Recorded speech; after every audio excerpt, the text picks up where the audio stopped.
All right, let's just dive right into this explainer. Today, we are completely flipping the script on your traditional scary stories. Usually we hear these accounts from the perspective of the innocent victims, right? But today, we're exploring the chilling psychological horror of what happens when the quote-unquote bad guys suddenly find the tables turned on them. We're pulling from 4 distinct, real-world source accounts that all share one absolutely terrifying common denominator. Just listen to this raw confession straight from our first source. I'm not a good person. I played the hand I was given. Wow. This plunges us right into the unapologetic minds of these perpetrators well before they face their terrifying awakenings. I mean, they weren't looking for sympathy here. They knew exactly what they were doing. So what does this all mean? Well, the overarching theme of our 4 case files today really boils down to one powerful concept: karmic retribution. It's this philosophical idea that an individual's harmful actions invite an equally negative, unavoidable reaction from the universe. As we look at the source material today, we aren't just seeing criminals getting slapped in cuffs by the police. No, we are seeing an immediate, visceral, and downright terrifying dose of karma that targets their specific psychological vulnerabilities. Let's get into case file 1, the grifter. So our first subject spent about a 6-month period driving from town to town, executing this incredibly methodical, twisted game. He'd scout out these small, isolated towns, specifically preying on elderly couples who seemed, frail or physically vulnerable. He'd show up right around 9 p.m., frantically knock on the door, and fake a desperate roadside emergency. He'd claim his pregnant wife was stuck in a broken-down car and he just desperately needed to use a phone. Using their kindness as a literal weapon, he would get inside, tie them up, and completely rob them blind. And the crazy thing is he actually prided himself on never causing physical harm, just taking their money. But his foolproof plan completely unraveled at one specific house. He picked a remote property, knocked, and went right into his usual frantic act. But instead of panic, a cheerful, toothless old woman just smiled and invited him right in. And that is when the trap closed. He stepped inside and was immediately hit by this horrific, overwhelming stench. The source says it wasn't body odor, but something far, far worse. Suddenly, a massive 400-pound man gripping a hunting rifle walks into the room. The old woman casually mentions this is her son, and he's going to go outside to check on the car. In that split second, our grifter realized he was no longer the predator. He absolutely panicked. He bolted out the front door and ran straight to his car, only to discover that all 4 of his tires had been completely slashed. According to the source, what followed was sheer, unadulterated terror. He sprinted into the pitch-black woods just trying to hide. Imagine this. He's lying frozen on the ground while the heavy footsteps of this giant son pass mere inches from his head, just swinging that rifle in the dark. And he was also being chased by the limping husband named Hank. He eventually managed to crawl back to his car, start the engine, and literally roll away on grinding metal wheel rims just to escape with his life. Needless to say, that forced him into a very early retirement from his crime spree. Moving on to case file 2, the guard.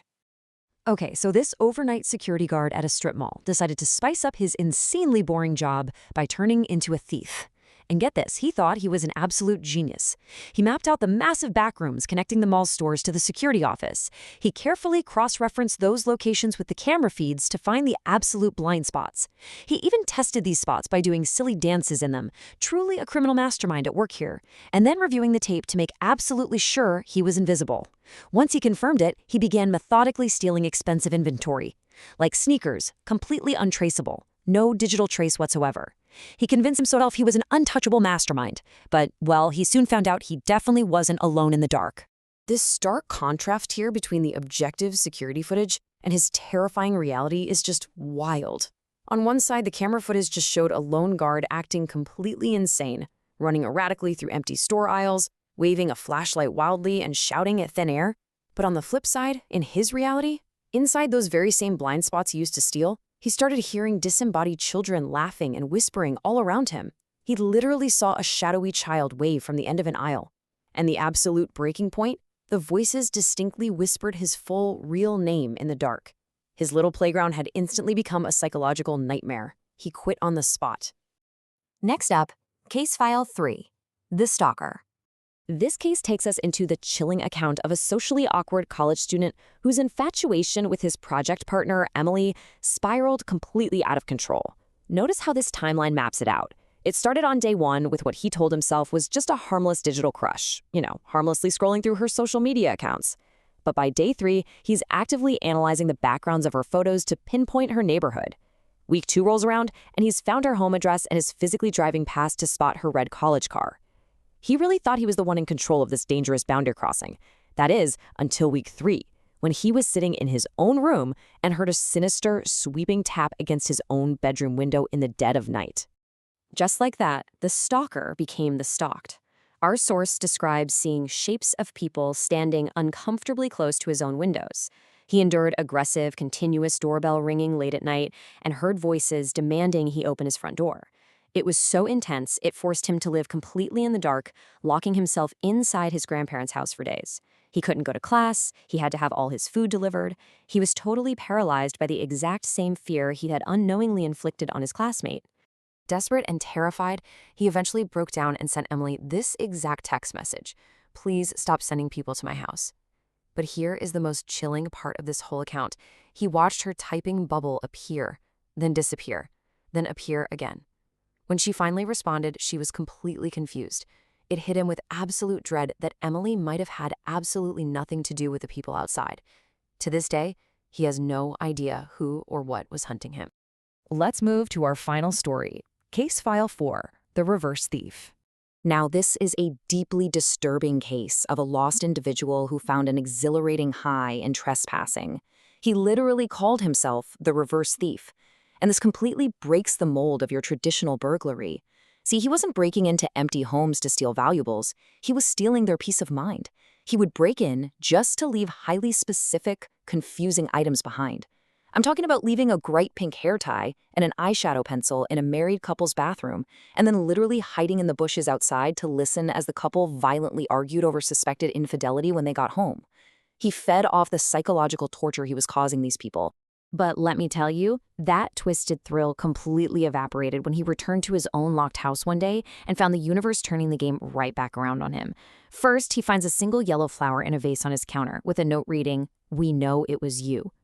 The very next day, a dead bird on his kitchen counter with a note saying, "We're coming for you." They even left a small toy car that was identical to his actual vehicle. But the terror really peaked when he was packing a bag to flee and heard unidentified muffled voices whispering from his own basement. He grabbed his bags, ran from the house, jumped in his car, and threw it in reverse. But as he looked up, right across the street stood an older couple he had never seen before, staring directly at him. And the woman, she was slowly waving, holding a single yellow flower in her hand. It's such an eerie visual, and it perfectly cemented his paranoia. It left him forever looking over his shoulder, entirely broken by a dose of his own twisted medicine. Finally, let's look at the final verdict, the psychological toll. To wrap up this explainer, let's look at the shared impact across all 4 of these intense narratives. As you can see, a very clear pattern emerges here. In every single instance, the universe tailored the punishment to perfectly match the psychological weight of the original crime. Look at the grifter who invaded homes. He was hunted like an animal in the woods. The guard who used blind spots to steal was tormented by invisible phantoms he couldn't catch on camera. The stalker was paralyzed by unwanted surveillance at his own windows. And the reverse thief who psychologically trespassed systematically broke in inside his own sanctuary. The symmetry here is just undeniable.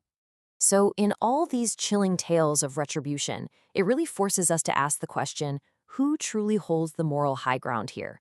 Or is karma simply a monster waiting in the dark? It's a provocative thought, right? It makes you wonder if justice was truly served in these cases, or if the unseen forces of karma are just as predatory, if not more so, than the criminals themselves. Definitely something to think about the next time you think you're getting away with something in the dark.